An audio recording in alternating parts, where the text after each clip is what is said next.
बिस्मिल्लाहिर्रहमानिर्रहीम। बोलते कालम के साथ मैं अमर जहान। और अमेरिका ईरान वार का फ़ैसला कल नहीं आज, और आज कहाँ पे होगा?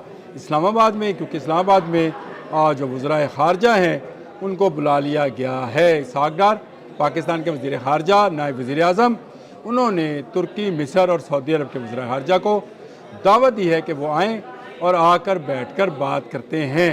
अभी तक इसका जो एजेंडा है उसमें ये चीज़ शामिल है कि जो दुनिया भर के अखबारात बता रहे हैं कि पाकिस्तान सालसी का किरदार अदा करना चाहता है ईरान अमेरिका वार के अंदर, उस जंग के अंदर जिसमें अमेरिका को इस वक्त तक शिकस्त का सामना है और ईरान उस पर हावी है। लेकिन पाकिस्तान ये चाहता है कि दोनों तरफ से जो मुतालबात हैं वो बैन बैन यानी बराबर बराबर ही ये मामला ख़त्म हो, आपने हरमुज़ खुले और जो दुनिया का कारोबार रुका पड़ा है वो चल पड़े और दुनिया अमन का गहवारा बन जाए। ये जो कि पाकिस्तान की हमेशा से एक ही कोशिश रही है कि दुनिया में अमन हो, इसलिए पाकिस्तान कभी किसी मुल्क पर हमलावर नहीं हुआ और किसी एक इंच ज़मीन पर भी कोई दूसरा मुल्क ये नहीं कह सकता कि पाकिस्तान काबिज़ है।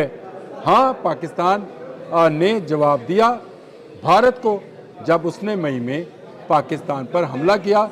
हाँ, पाकिस्तान ने जवाब दिया तालिबान को जब उन्होंने पाकिस्तान में दहशतगर्दी को हवा दी, तो उनके उन अड्डों को, जिन अड्डों पर दहशतगर्दों को तैयार किया जा रहा था और जहाँ पर भारतीय प्रॉक्सी के साथ काम किया जा रहा था, उन अड्डों को ज़रूर तय किया है। और दुनिया इस पर मानती है कि दहशतगर्दी के ख़िलाफ़ जंग में सबसे अहम किरदार हमेशा पाकिस्तान ने ही अदा किया है।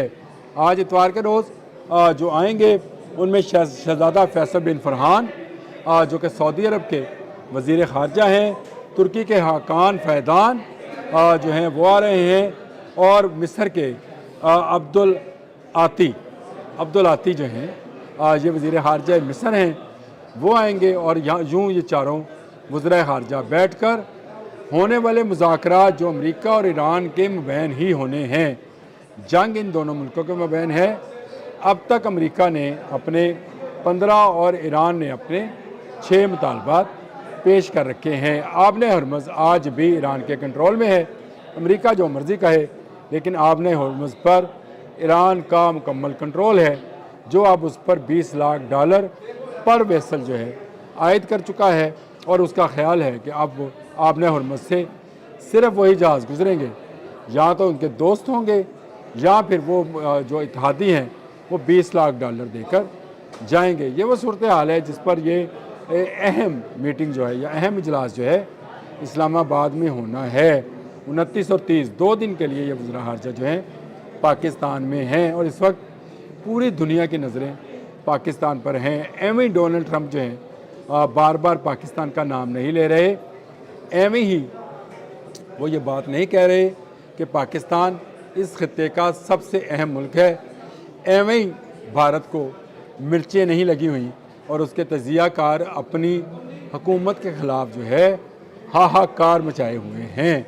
बाकायदा जो है वो मातम कर रहे हैं मोदी की जो ख़ारजा पॉलिसी है उस पर, और वाह कर रहे हैं पाकिस्तान की ख़ारजा पॉलिसी पर।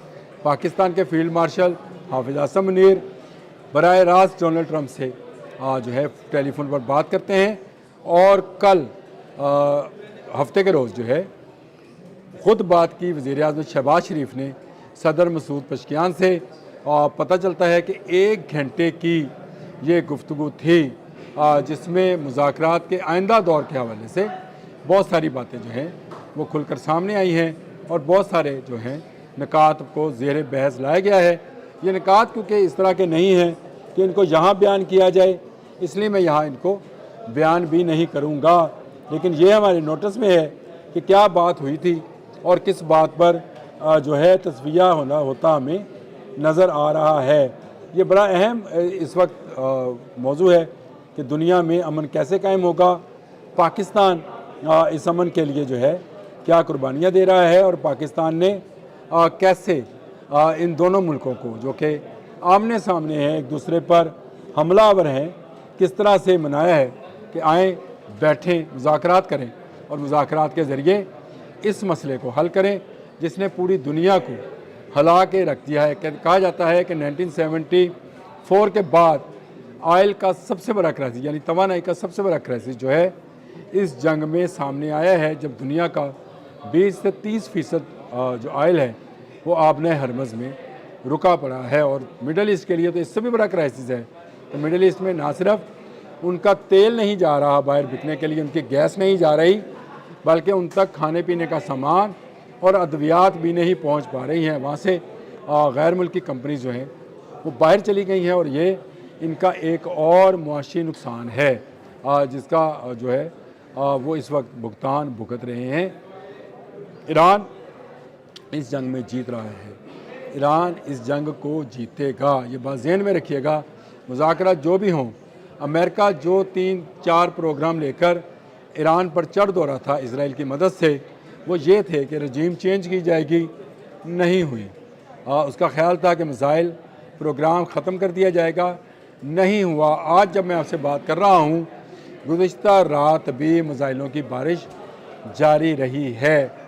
और तीसरा ये था कि उनका एटमी प्रोग्राम रोल बैक कर दिया जाए, लेकिन अब तक ये प्रोग्राम जो है रोल बैक नहीं हुआ है। तो इसका मतलब ये है कि ईरान अपना दिफा करने में कामयाब रहा है और अमेरिका अपने अहदाफ को हासिल करने में नाकाम रहा है। इस जंग में कामयाबी और नाकामी का यही मेयार है, इसी मेयार को जहन में रखिएगा।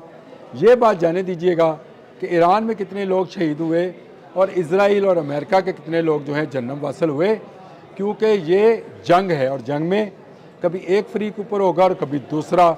लेकिन ईरान ने एक मरतबा तो मिडल ईस्ट के अंदर से अमेरिका का सफाया कर दिया है। अमेरिका के तमाम फौजी अड्डे जो हैं इस वक्त लाचारी, बेकसी और बर्बादी की खुली तस्वीर बने पड़े हैं। सैटेलाइट इमेजेस पर पाबंदी लगा रहा है अमेरिका ताकि ये इमेजेस दुनिया तक ना पहुँचें, लेकिन दुनिया तक तो हर खबर पहुँच रही है। और किसी न किसी हवाले से ये तस्वीर भी सामने आ रही हैं कि कैसे अमेरिकी अड्डे जो हैं एक के बाद एक, एक के बाद एक, एक के बाद एक तबाही और बर्बादी का शिकार होते गए। थर्ड की बैटरीज कहाँ कहाँ पे थीं, तबाह कर दी गई। बहरीन में मौजूद वस्ती एशिया की आँख जिसको अमेरिका का कहा जाता था, वो अड्डा तबाह कर दिया गया। कुवैत का सालम एयरबेस जो है उसको तबाह कर दिया गया। इराक़ में तमाम फौजी अड्डों को अहदाफ का निशाना बनाया गया, और ना सिर्फ निशाना बनाया गया बल्कि तबाह कर दिया गया। एक तरफ ये कार्रवाई जारी थी और दूसरी तरफ कार्रवाई ये है कि इस वक्त तक इजराइल के बहुत सारे शहर जो हैं वो बर्बादी का नज़ारा पेश कर रहे हैं। ऐसे हालात में जब अमेरिका और इजराइल को इस जंग में शिकस्त हो रही है, 4 अहम वज़राए ख़ारजा इस्लामाबाद में इकट्ठे हो रहे हैं। तो याद कीजिए मेरी वो बात मैंने आपसे कहा था कि हज़रत इमाम बरी सरकार ये कह गए कि उनकी जो मज़ार मुबारक है उसके करीब जो शहर आबाद होगा, जिस वक्त उन्होंने ये बात कही थी उस वक्त ये जंगल था, मारगला का शहर नहीं था। उन्होंने कहा जो शहर आबाद होगा वो दुनिया के फ़ैसले करेगा। आज 2026 में वो पेशगोई साबित हो रही है कि इस वक्त पाकिस्तान दुनिया के सबसे बड़े मसले का जो है हल तलाश कर रहा है, और ये हल तलाश करना जो है उसको दुनिया में नुमाया मुकाम दिला रहा है। ये पाकिस्तान के लोगों के लिए खुशनसीबी, खुशबख्ती है, और पाकिस्तान को ये खुशनसीबी और खुशबख्ती उस जुर्रतमंदी और जवामर्दी के बदौलत मिली है जो पाकिस्तानी फ़ौज ने अपने से 10 गुना बड़ी फ़ौज भारत को शिकस्त देकर हासिल की है। उसके बाद पाकिस्तान में पाकिस्तान की इज़्ज़त का ग्राफ हर आने वाले दिन के साथ ऊपर से ऊपर ही उठता चला जा रहा है, और किसी तौर पर भी हम दुश्मन की बद नज़र से महफूज हैं। भारत हमारे सर पर बैठा था, आज दुबका बैठा है। भारत हमें अकेला करना चाहता था, आज भारत अकेला बैठा है, जिसने जाकर इजराइल से हाथ मिलाया और इजराइल ने ईरान पर हमला कर दिया। उसके बाद से जो है इजराइल के बुरे दिन शुरू हुए। आज इस्लामाबाद में रौनकें हैं। दुनिया के 4 बड़े इस्लामी ममालिक के वज़राए ख़ारजा जो हैं वो इकट्ठे हैं और बात कर रहे हैं किस पर, दुनिया को दरपेश सबसे बड़े मसले आबने हरमुज़ की बंदिश और अमेरिका ईरान वार के यानी जंग के ख़ात्मे के लिए। ये कामयाबी नहीं तो और क्या है। इजाज़त दीजिएगा, अल्लाह हाफिज़।